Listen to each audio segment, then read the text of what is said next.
witty, intelligent faces. They're the successful dramatists of 18th century Paris, and their busts stand in the foyer of the French National Theatre, that theatre which for 100 years did so much to promote good sense and humanity.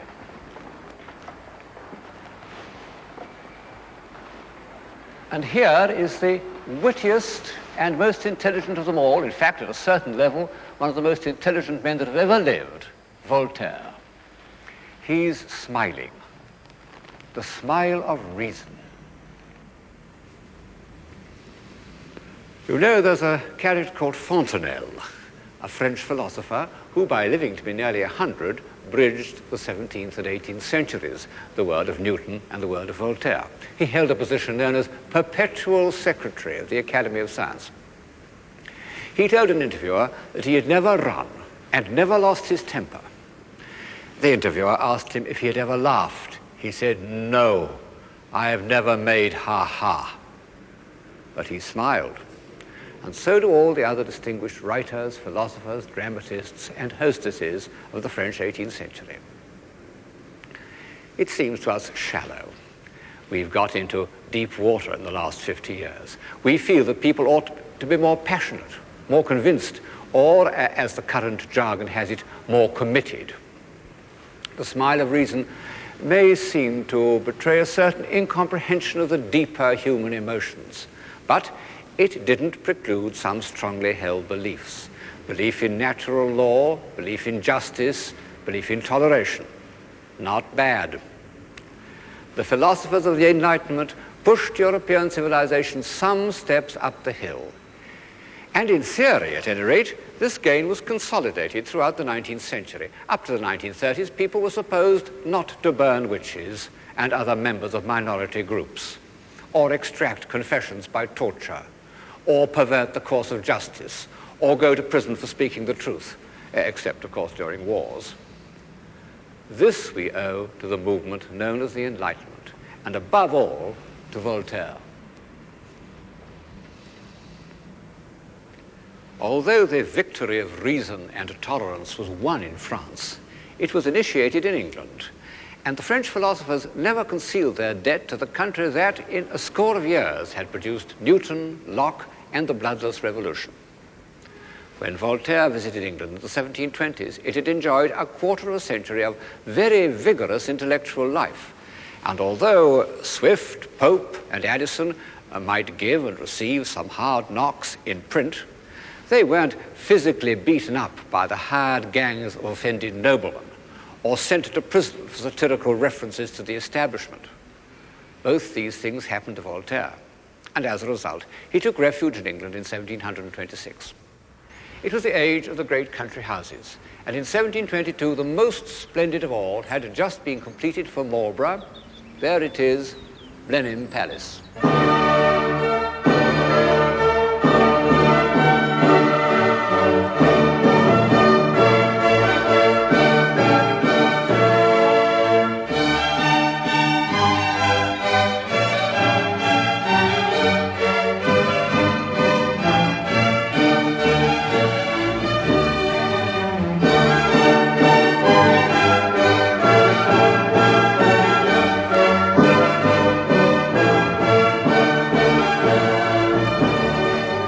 A superb setting, but not everybody's idea of a pleasant country retreat.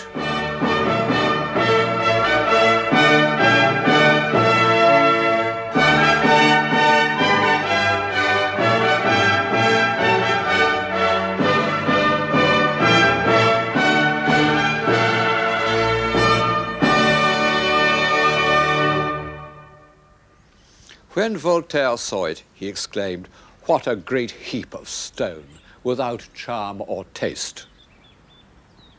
Well, it was built as a monument to military glory, and the architect, Sir John Vanbrugh, was a natural romantic, a castle builder, who didn't care a fig for good taste and classical decorum.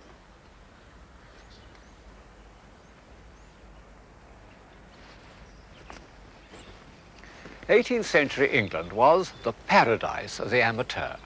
by which I mean men rich enough and grand enough to do whatever they liked, who nevertheless did things that required a good deal of expertise. One of the things they chose to do was architecture. Wren began as a brilliant amateur, and although he made himself into a professional, he retained the amateur's freedom of approach to every problem. And two of his chief successors were amateurs by any definition. Sir John Vanbrugh wrote plays, but he also designed the vast and complicated structure of Blenheim. Lord Burlington was a connoisseur and a collector and arbiter of taste, the sort of character nowadays much despised. But he built this small masterpiece of domestic architecture, Chiswick.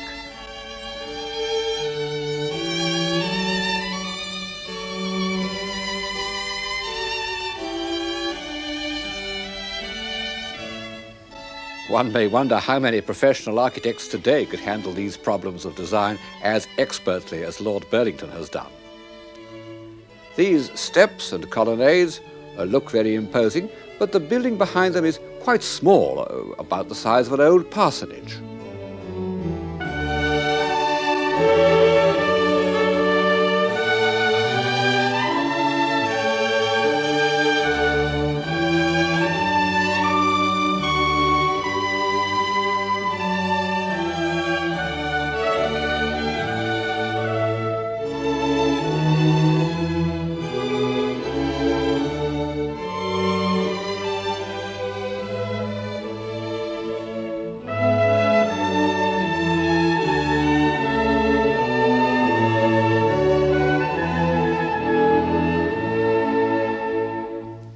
In fact, Chiswick was not meant for day-to-day existence, but for social occasions, conversation, intrigue, political gossip, and a little music.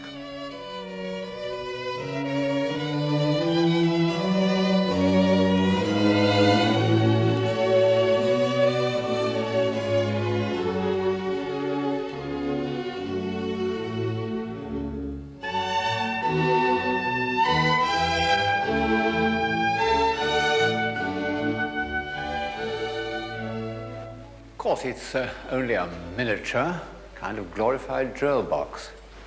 Yet I don't feel that it's at all pinched or constricted. In a way, these 18th century amateurs were the inheritors of the Renaissance ideal of universal man. And it's significant that the typical universal man of the Renaissance, Alberti, had also been an architect. If we may still consider architecture to be a social art, an art by which men may be enabled to lead a fuller life, then perhaps the architect should touch life at many points and not be too narrowly specialized. 18th century amateurism ran through everything: chemistry, philosophy, botany and natural history. It produced men like the indefatigable Sir Joseph Banks, who refused to go on Captain Cook's second voyage because he wasn't allowed to have two horn players to make music for him during dinner. There was a freshness and a freedom of mind in these men that is entirely lost in the rigidly controlled classifications of the professional. And they were independent, with all the advantages and disadvantages to society that result from that condition. They wouldn't have fitted in to our modern utopia. I recently heard a professor of sociology say on television, "What's not prohibited must be made compulsory." Not a suggestion that would have attracted those eminent visitors, Voltaire and Rousseau, who drew inspiration from our philosophy and our institutions and our tolerance.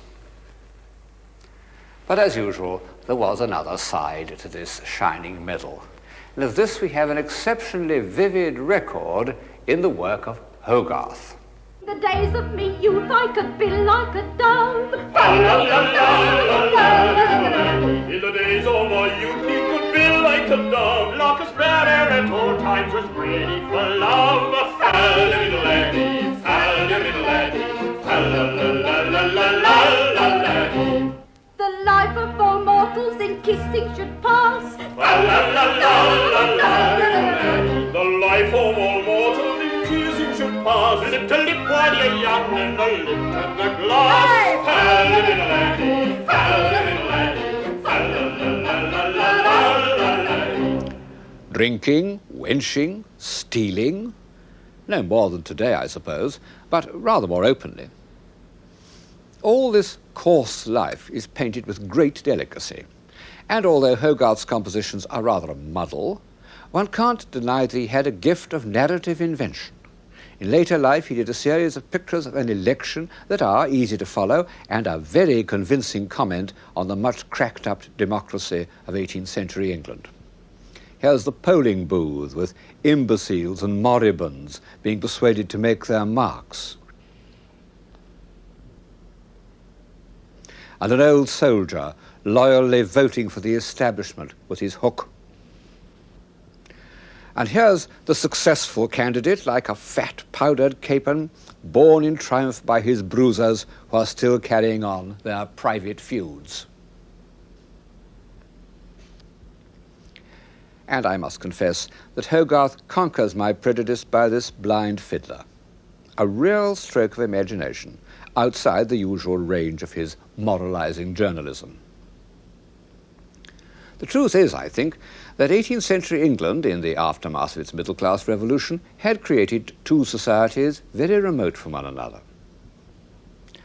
One was a society of modest country gentlemen, of which we have a perfect record in the work of a painter called Davis, comically stiff and expressionless in their cold, empty rooms.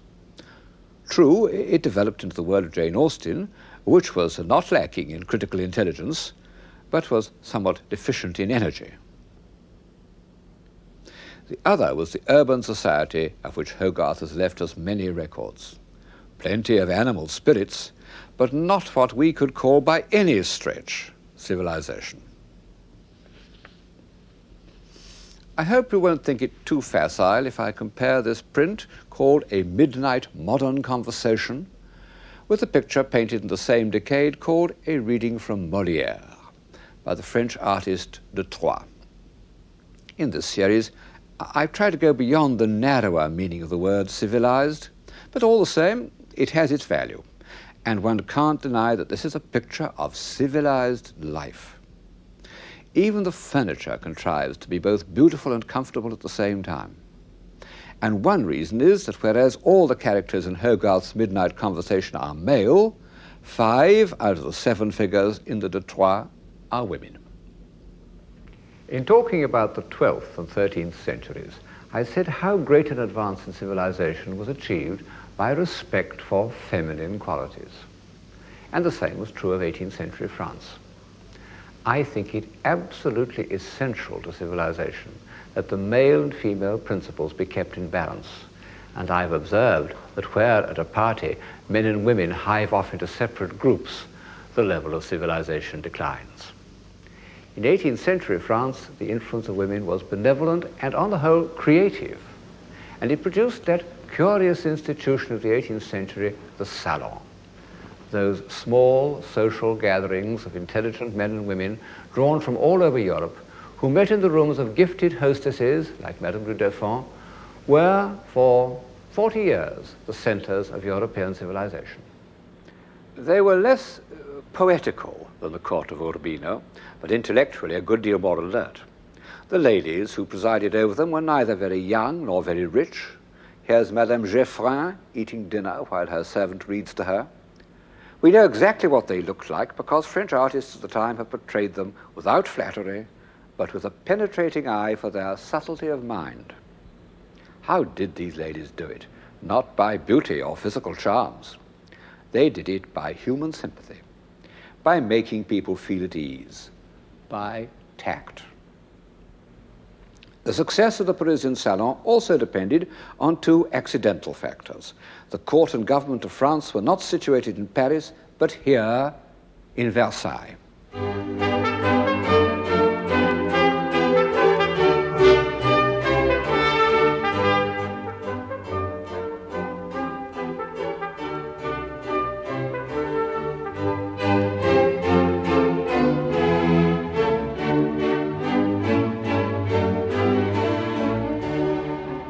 It was a separate world. Indeed, the courtiers of Versailles always referred to it as ce pays-ci, this country of ours. And to this day, I enter this huge, unfriendly courtyard with mixed feelings, panic and fatigue, as if I were going into an alien world.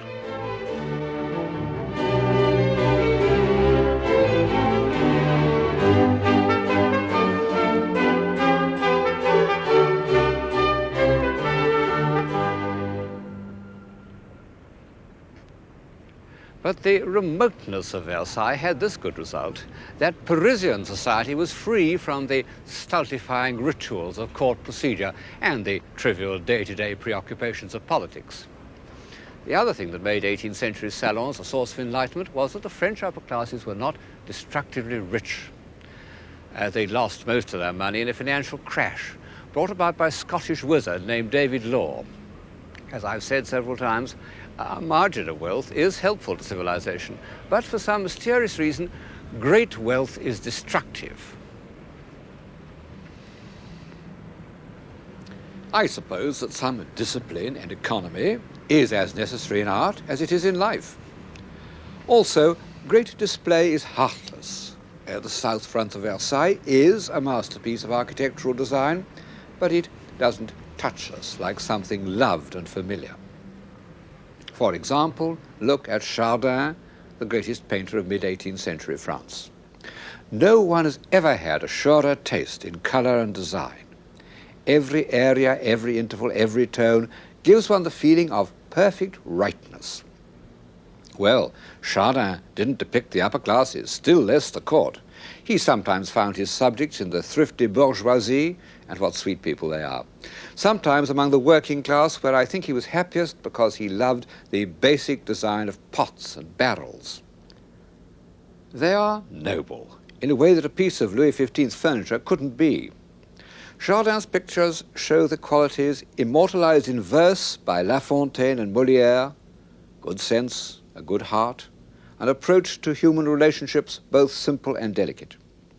And they show that these survived into the mid-18th century and survive to this day among skilled workmen, what the French call artisans, who still maintain the character of French civilization. The salons where the brightest intellects of France were assembled were more luxurious, but still not overwhelming. The furniture was in a style that may seem to us rather extravagant, but the rooms were of a normal size. People could feel that they had some human relationship with one another. After the law crash, many of the French upper classes couldn't afford houses in Paris and lived in apartments. Comfort and elegance took the place of grandeur.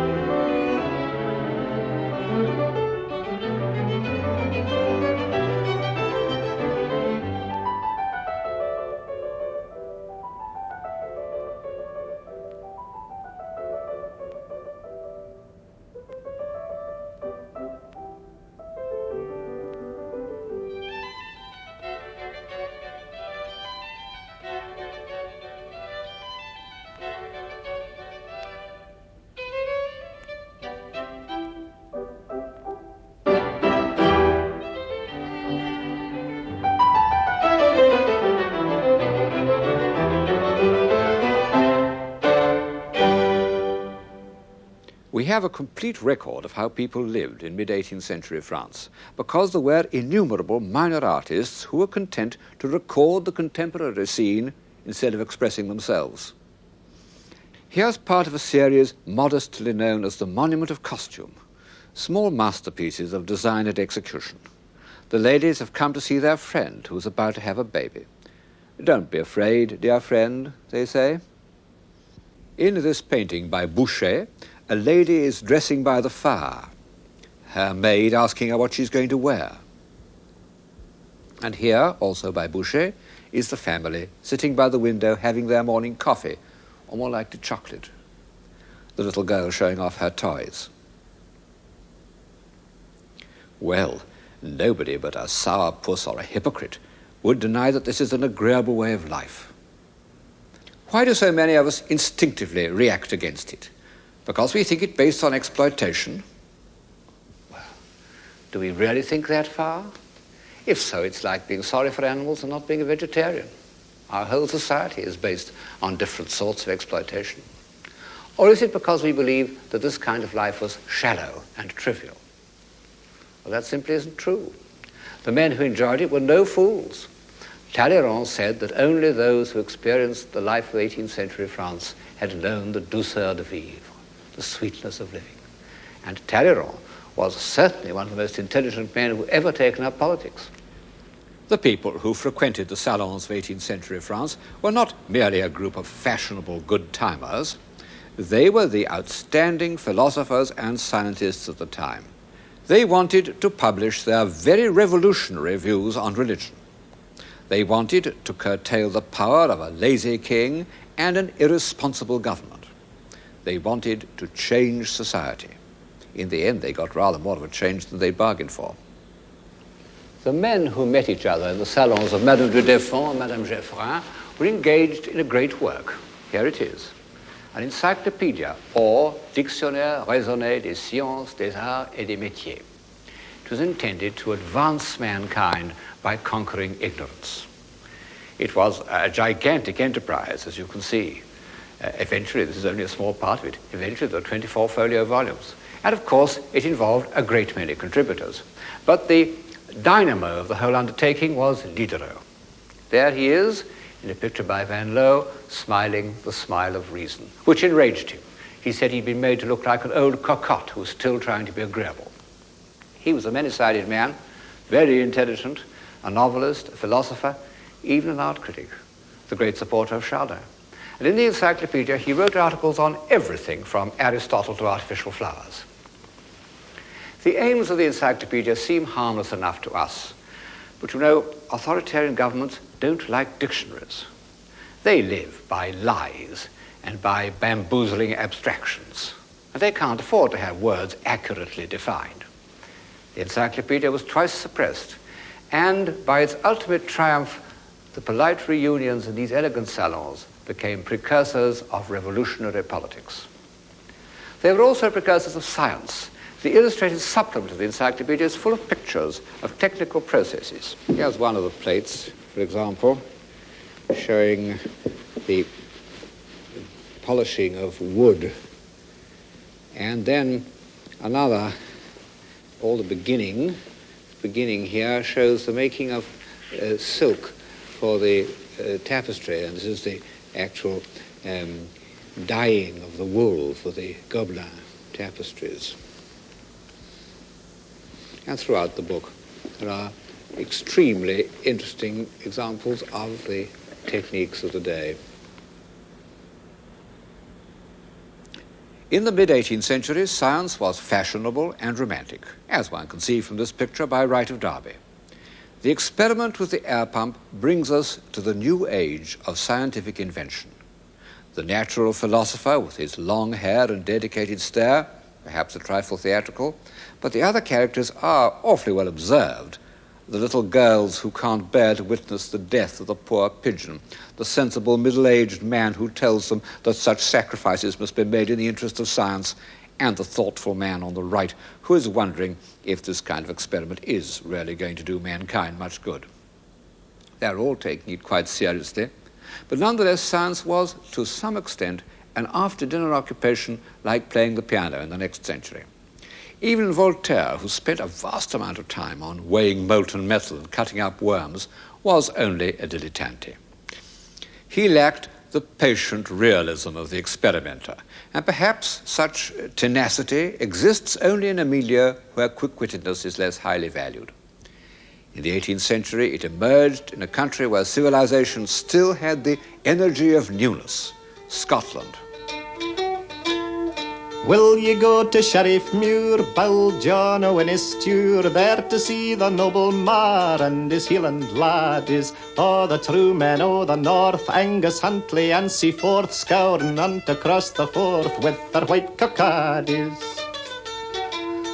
There you'll see the banners flare, there you'll hear the bagpipes rare, and the trumpets deadly blare, wi' the cannons rattle. There you'll see the bold Macross, Camerons and Clanranald's raws, o' the clans wi' loud huzzas rushing to the battle. The Scottish character, and I'm a Scot myself, shows an extraordinary combination of realism and reckless sentiment. The sentiment has passed into popular legend, and the Scots are proud of it, and no wonder. Where but in Edinburgh does a romantic landscape come right into the centre of the town? But it's the realism that counts, and that made 18th century Scotland a poor, remote, semi-barbarous country, a force in European civilization. Let me name some 18th century Scots. In the world of ideas and science, Adam Smith, David Hume, Joseph Black, and James Watt. It's a matter of historical fact that these were the men who, soon after the year 1760, changed the whole current of European thought and life. Joseph Black and James Watt discovered that heat, in particular steam, could be a source of power. Well, I needn't describe how that has changed the world. In The Wealth of Nations, Adam Smith invented the study of political economy and created a social science that lasted up to the time of Karl Marx. In his treatise on human nature, Hume succeeded in proving that experience and reason have no necessary connection with one another, that there's no such thing as a rational belief. Hume, as he himself said, was of an open, social, and cheerful humor, and he was much beloved by the ladies in the Paris salons. I suppose they've never read that small book which has made all philosophers feel uneasy till the present day. All these great Scots lived in the grim, narrow tenements of the old town of Edinburgh, piled on the hill behind the castle.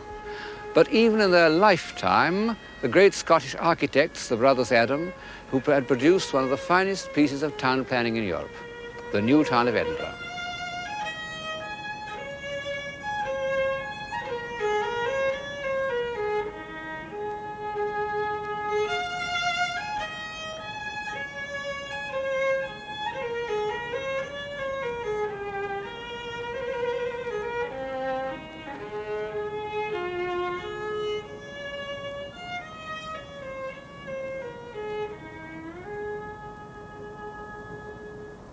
In addition, they exploited, I think one may almost say invented, the strict, pure classicism that was to influence architecture all over Europe.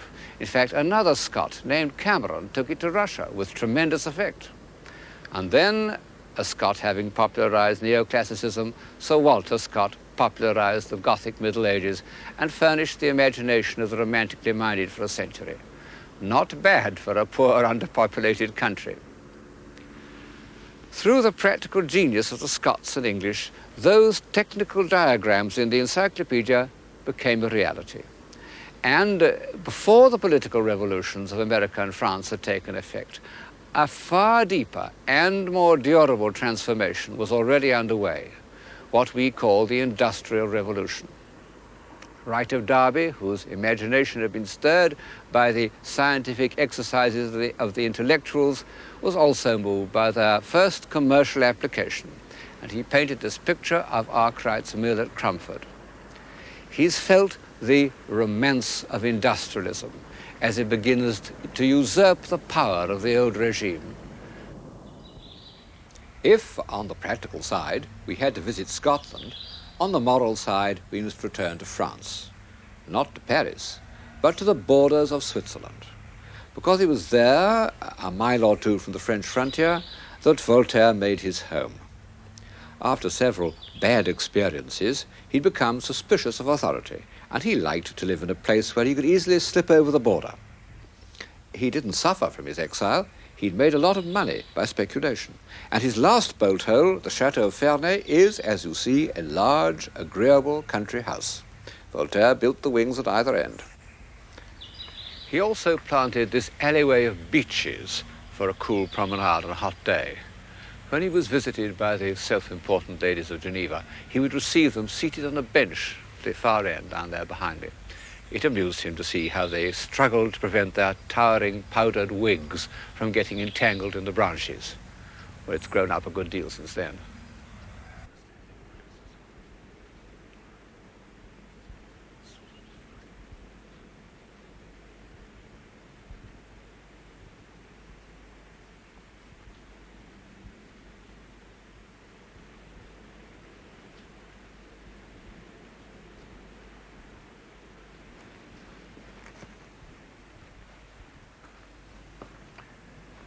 It was in this room that he thought up devastating witticisms with which to destroy his enemies. He may even have done so in this very chair, one of a set with the covers worked by his niece, Madame Denis. I wish I could convey the quality of his wit to you, but Voltaire is one of those writers whose virtue is inseparable from his style, and true style is untranslatable. He himself said, "One word in the wrong place will ruin the most beautiful thought." Still more would it ruin the wit and irony which were his peculiar gifts. To the end of his life he couldn't resist a joke, but on one subject he was completely serious: justice. Many people in his lifetime and since have compared him to a monkey, but when he came to fighting injustice, he was a bulldog. He never let go. He pestered all his friends, he wrote an unending stream of pamphlets, and finally he had some of the victims, like these members of a Protestant family named Calas, who had been cruelly persecuted in Bordeaux, living at his expense at Ferney. Gradually the world ceased to think of him as an impudent libertine, but as a patriarch and sage. And by 1778, he at last felt it safe to return to Paris. He was 84. No victorious general, no lone flyer has ever been given such a reception. He was hailed as the universal man and the friend of mankind. People of all classes crowded round his house, drew his carriage, mobbed him wherever he went. Finally, his bust was crowned on the stage of the Théâtre Français. Naturally, it killed him, but he died triumphant.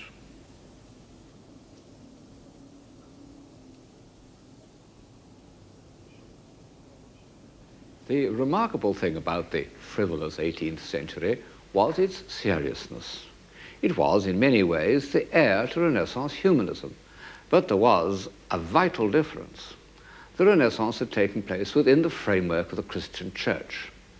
A few humanists had showed signs of skepticism, but no one had expressed doubts about the Christian religion as a whole. People had the comfortable moral freedom that goes with an unquestioned faith. But by the middle of the 18th century, serious-minded men could see that the church had become a tied house, tied to property and status, and defending its interests by repressions and injustice. No one felt this more strongly than Voltaire.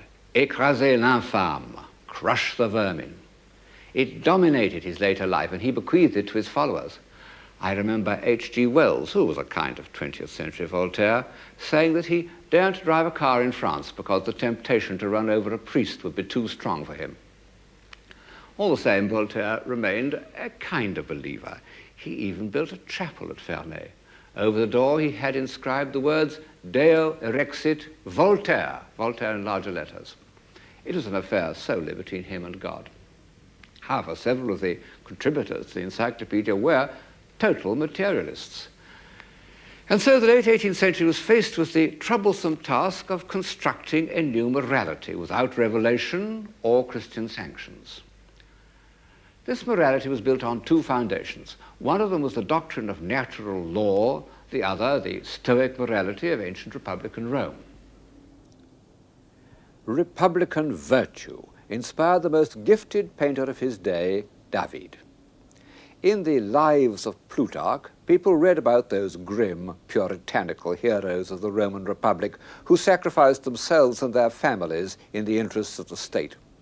And they took these monsters as models for a new political order. Here's David's first great revolutionary picture, The Oath of the Horatii. It was painted in 1785, and it created an effect which those of us who remember the first appearance of Picasso's Guernica may be able faintly to imagine. The Oath of the Horatii is the supreme picture of revolutionary action, not only in its subject, but in its treatment. Gone are all the melting outlines and pools of senseless shadow of a Fragonard, and in their place are these firmly outlined expressions of will. The unified totalitarian gesture of the brothers, like the kinetic image of a rotating wheel, has an almost hypnotic quality. Even the architecture is a conscious revolt against the refined ornamental style of the time. These Tuscan columns assert the superior virtue of the plain man. 2 years later, David painted an even more grimly Plutarchian picture, the lictors bringing back to the house of Brutus the bodies of his 2 sons whom he had condemned to death for treachery. One of those incidents in Roman history that don't appeal to us, but which was horribly acceptable to French feeling on the eve of the Revolution.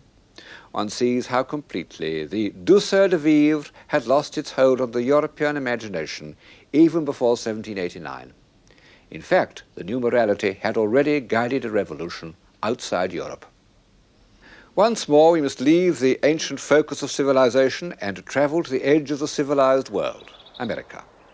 For it was in this virgin soil and not in the compost heap of Europe that the aims of the encyclopedia were first realized.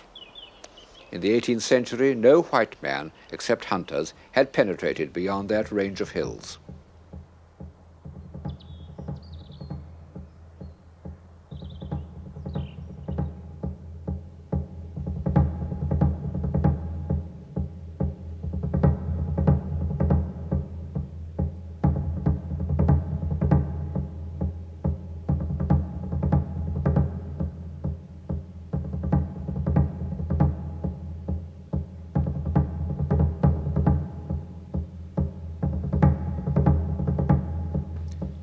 But here, on the border territory of the Indian, the trapper, and the buffalo, a young Virginian lawyer elected to build his home in the 1760s. His name was Thomas Jefferson, and he called his house Monticello, the Little Mountain. It must have been an extraordinary apparition in that wild landscape.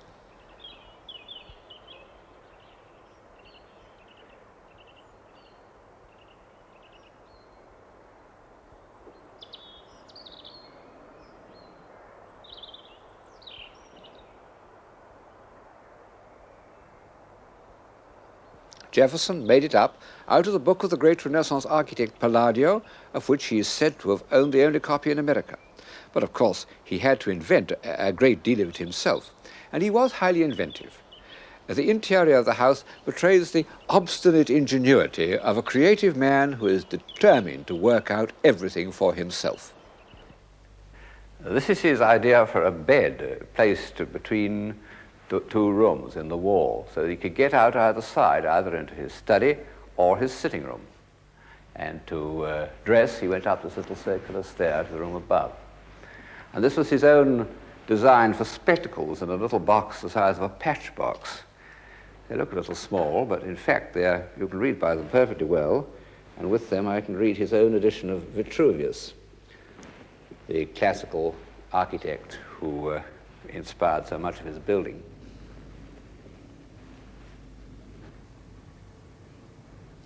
It's placed on a table, a revolving table, which he designed himself, which works very well, and a revolving chair. Everything in the room he designed, the drapes, the moldings, every single thing. And it all has a kind of simple, homespun, independent air, which is the stamp of Jefferson. He was the typical universal man of the 18th century. Linguist, scientist, agriculturalist, educator, town planner, and architect. Almost a reincarnation of Leon Battista Alberti, the universal man of the Renaissance. Even down to a love of music and the management of horses and a certain crankiness. What in a lesser man could have been called a touch of self-righteousness. What a willful, independent head. Of course, Jefferson wasn't as good an architect as Alberti, but then he was also President of the United States. And as an architect, he was by no means bad. Monticello was the beginning of that simple, almost rustic classicism that stretches right up the eastern seaboard of America, right up to Massachusetts, and lasted for 100 years, producing a body of simple, civilized, domestic architecture equal to any in the world. And it reflects the grave self-assurance of the founders of the American Republic. Jefferson is buried in the grounds of Monticello. He left instructions for his tomb, On it were to be inscribed the following sentences and not a word more.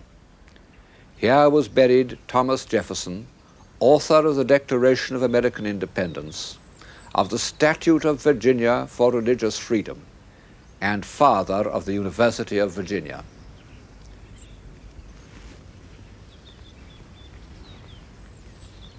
Well, the establishment of religious freedom that earned him so much hatred and abuse in his own day, we now take for granted. But the University of Virginia is still a surprise. It was all designed by Jefferson, and it's full of his character. He called it an academical village.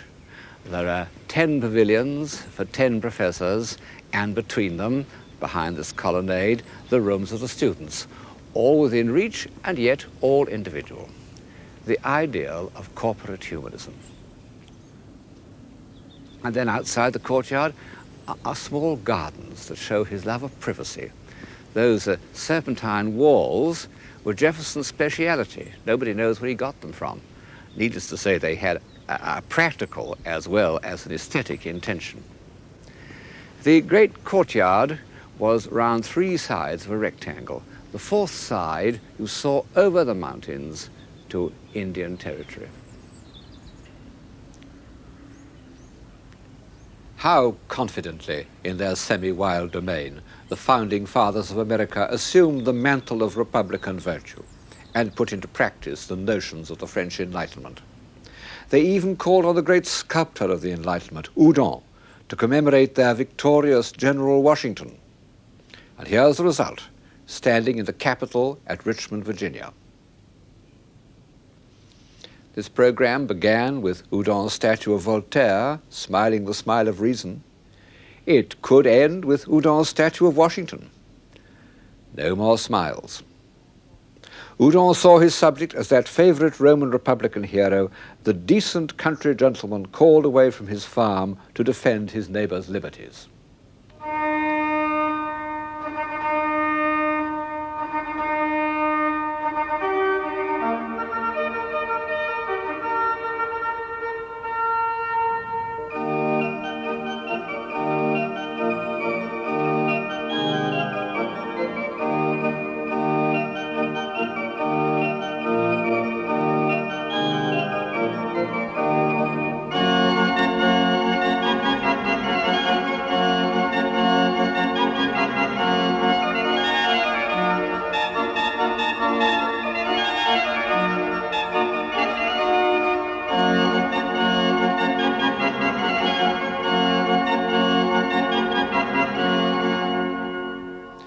In fact, the War of Independence lasted 6 years, and at the end of it, the British totally withdrew their forces, and the new republic was born.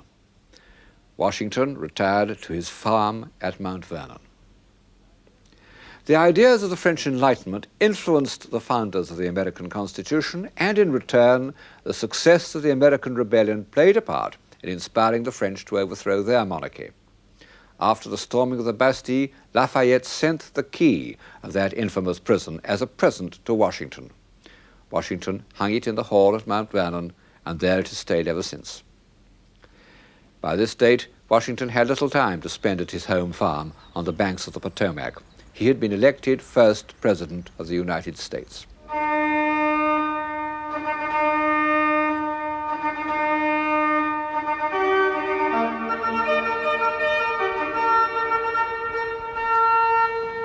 His monument dominates the new capital city, which was named after him. Facing it, across the tidal basin of the Potomac, is the monument to Jefferson, who became the 3rd president.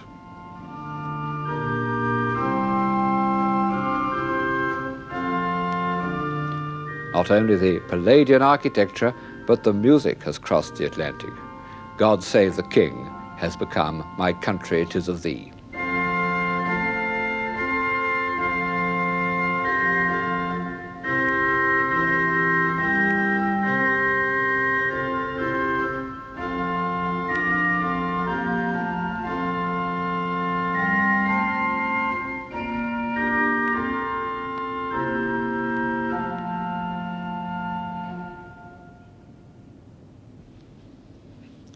On the inner walls are quotations from Jefferson's writings.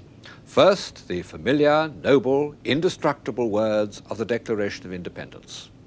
We hold these truths to be self-evident, that all men are created equal, that they are endowed by their Creator with certain inalienable rights.